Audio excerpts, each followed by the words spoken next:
My name is Edwin Jampa, and today I am here to talk to you guys about the NIH guidelines, specifically as it pertains to reporting for transparency reporting. How does NIH define transparency reporting? This key principle. They say it is the ability to highlight all aspects in one's work. That means there is no limit in reporting what you did during your action. Make sure the methods and materials are reported fully.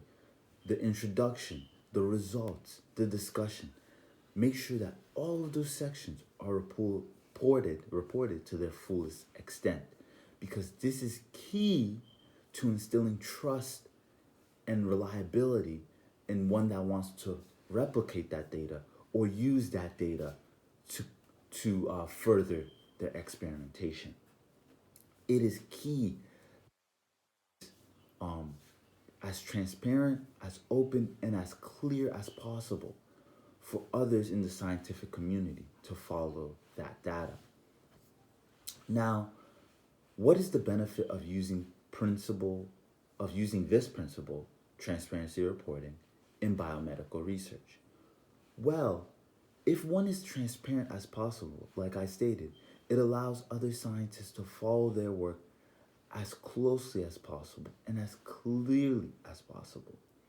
It enables them to truly understand what is taking place and therefore build upon it. For example, if you are creating a new medication and you want to build upon an old one, you need to know, was there a placebo group used? How was that placebo group used? To what extent? Listing that and being as transparent as possible will make it easier for those to follow that previous data and to uh, use it in their experimentation or even replicate it. It will make it more reliable in the scientific community for biomedical research. Apply this principle for your lab notebook or a research project. Has thankfully laid out clear cut guidelines as to how one can apply transparency in their lab report or research project. They ask that one states the inclusion and exclusion criteria. They ask that one states the sample size estimation, blinding, statistics, randomization, replicants, and standards. Let's start with inclusion and exclusion criteria.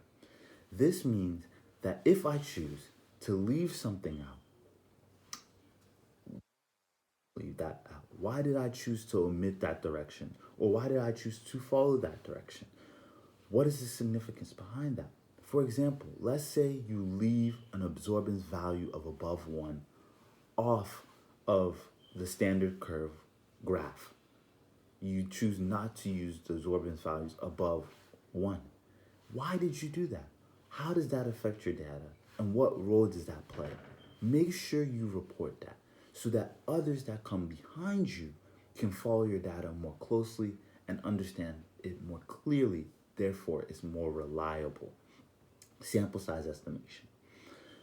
What was the size, what was the population, if there was one, of this experimentation? Why was it that size?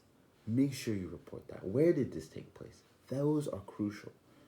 Blinding. Was there a placebo group involved? Like I stated earlier, this is key.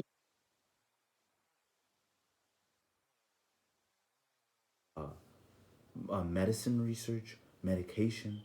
It allows one to even build upon the work and the progress that was already made, or to understand what took place. So reporting transparency, reporting placebo groups is crucial. That is a part of blinding. Randomization. How random was your data? Was this consistent among one group? Was this across many groups? How random was it? Report that. And statistics. Your p-value, your standard deviation, your mean. These are all what NIH refers to as confidence intervals. their level of confidence. How confident, how reliable, like especially with the p-value, do you feel about your data? How significant is that finding? Reporting all of those is crucial. Your statistics is crucial to ensuring one can follow it. Finally, standards and replicants. This is basically saying what was the quality of your data and what was the quality of your work? What standard did you use? What did you have available to you to reach a certain standard? Was it high? Was it low? Was it community-based effort? List those standards. Once again, as I said, this is all crucial to ensuring that your work can be followed closely and your work can be replicated and built upon. Transparency is key in creating reliability in the scientific community.